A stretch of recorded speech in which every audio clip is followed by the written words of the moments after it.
मेरे प्रिय छात्रगण, सभी प्रतिष्ठा विषयों के सामान्य छात्र जो व्याकरण विषयक छात्र हैं, उन सबों के लिए एक पत्र जो व्याकरण होता है, इसमें एक विषय कारक प्रकरण जो बहुत ही उपयोगी सबों के लिए है। आज उसी की चर्चा ऑनलाइन कक्षा के माध्यम से आप लोगों के समक्ष मैं डॉक्टर ललित पाठक, श्री जगदम्बा संस्कृत महाविद्यालय बाथू दरभंगा से व्याकरण प्राध्यापक आप लोगों के समक्ष उपस्थापन करने के लिए जा रहा हूँ। धन्यवाद। है जो क्रियाजनकम कारकत्वम, क्रियाजनकम कारकम अर्थात क्रिया के जनक या संपादक को कारक कहते हैं। इतना जानते हैं हम लोग सभी लोग। बहुत ही सामान्य सरल भाषा के माध्यम से उपस्थापन कर रहा हूँ। किसी बात को समझने के लिए बहुत ही सामान्य स्तर से समझाया जाए तो ये उसका बहुपयोगी लाभ जाना जाता है। तो करोति क्रियाम निर्वर्तयति इति कारकम, यही कारक पद की सर्व सिद्धांत व्युत्पत्ति है। इसलिए जो क्रिया या व्यापार का निर्वर्तक या किसी न किसी रूप में साधक नहीं है, उसे कारक नहीं कहते हैं। संस्कृत व्याकरण के दृष्टिया ये कारक मुख्यतः 6 प्रकार की होती है।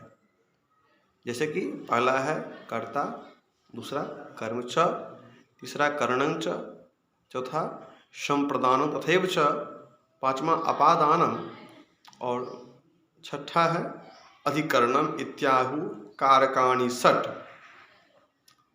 जैसे छात्रः विद्यालये अध्यापकात् ज्ञानाय मनसा पुस्तकम पठति, यहाँ पठन रूप व्यापार का संपादक किसी न किसी रूप में प्रत्येक है, क्योंकि छात्र कर्ता होकर, विद्यालय आधार होकर और अध्यापक अपादान रूप से ज्ञान उद्देश्यत्वेन संप्रदान होकर मन प्रकृष्ट उपकारक तथा करण रूप से तथा पुस्तक कर्म रूप से एक ही पठन क्रिया का निष्पादन करते हैं।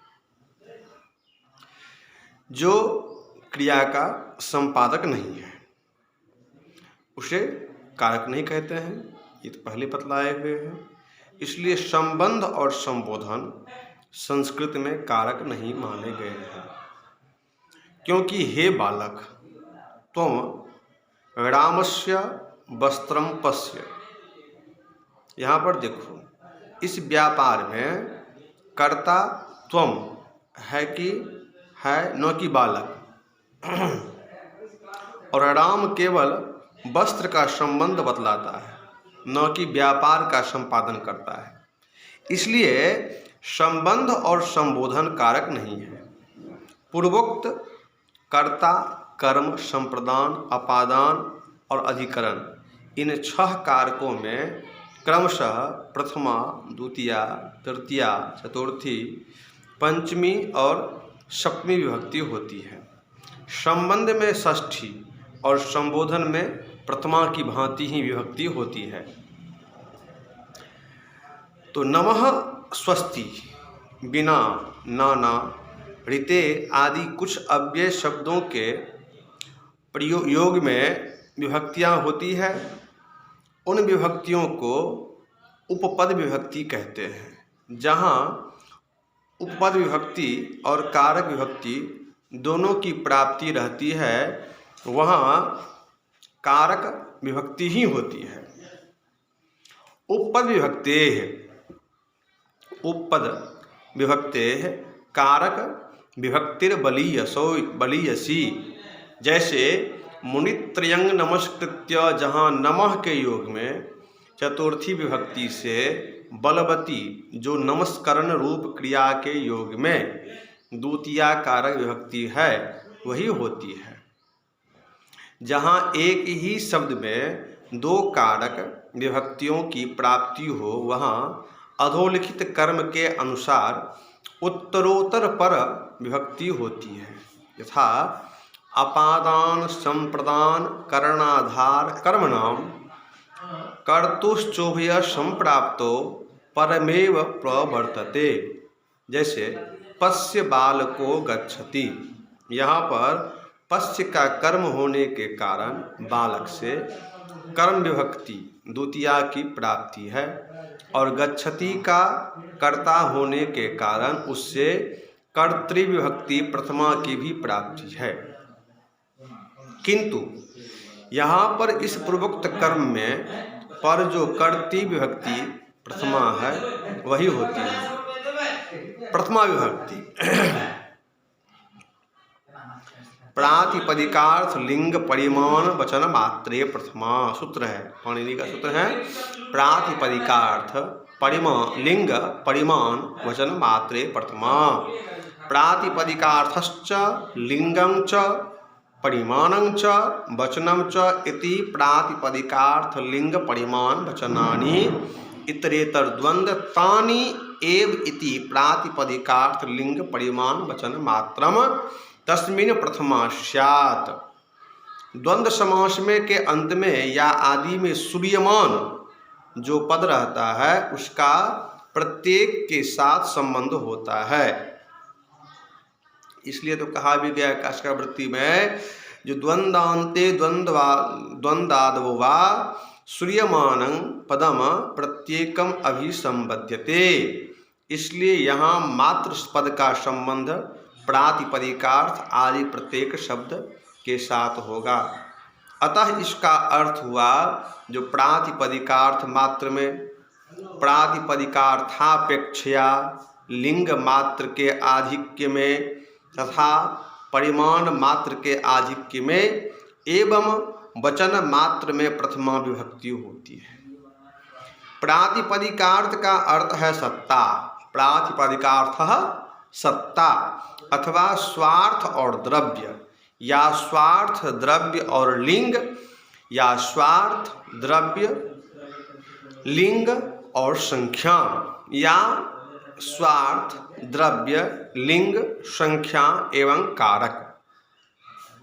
जिस प्रातिपदिक के उच्चारण करते ही स्वार्थ द्रव्य लिंग संख्या और कारक इन पांचों में जिसका ज्ञान निश्चित रूप से हो उसे ही यहाँ प्रातिपदिकार्थ कहते हैं। जैसे स्वार्थ द्रव्य लिंग संख्या कारकाणि इति पंचकम प्रातिपदिकार्थः। यस्मिन् प्रातिपदिके उच्चारिते स्वार्थ द्रव्य लिंग संख्या कारकेषु मध्ये यस्यार्थस्य नियमेनोपस्थितः स प्रातिपदिकार्थः।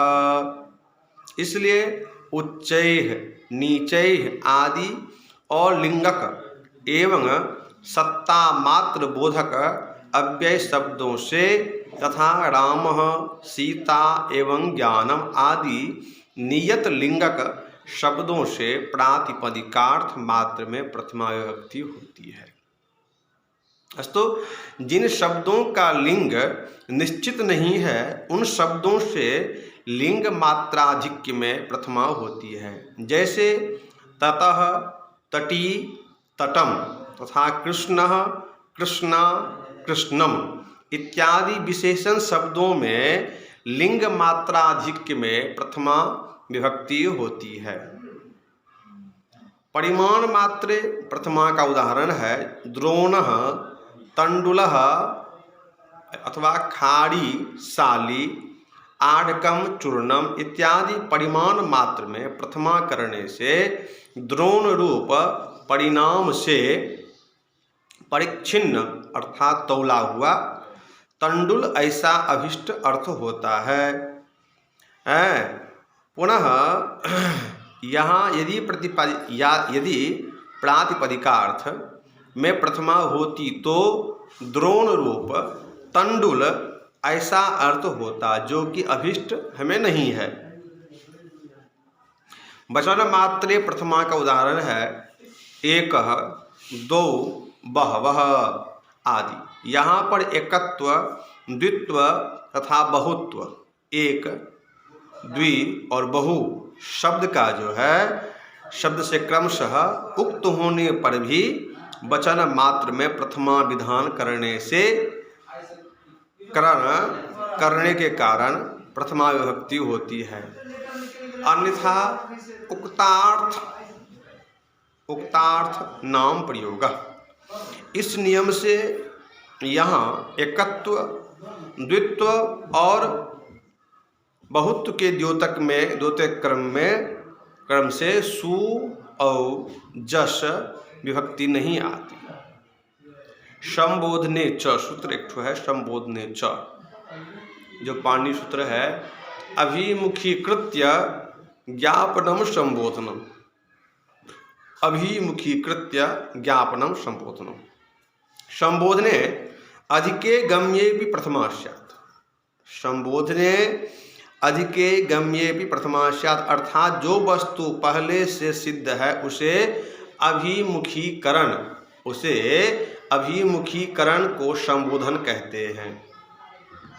जैसे सिद्धस्याभिमुखीकरण भावं संबोधनं विदुः, विद्वान बतलाए हैं, जो सिद्धस्याभिमुखीकरण भावं संबोधनं विदुः, इसलिए संबोधन विभक्ति अनुवाद्य विषय में होती है, न कि विधेय विषय में। जैसे हे राम माम पाहि, किंतु राजन सार्वभौमो भव, यहाँ राजा पहले से सिद्ध इसलिए अनुवाद्य होने के कारण संबोधन में प्रथमा हुई है, किंतु सार्वभौम जो है सो विधेय है, अतः उससे संबोधन में प्रथमा नहीं होती है।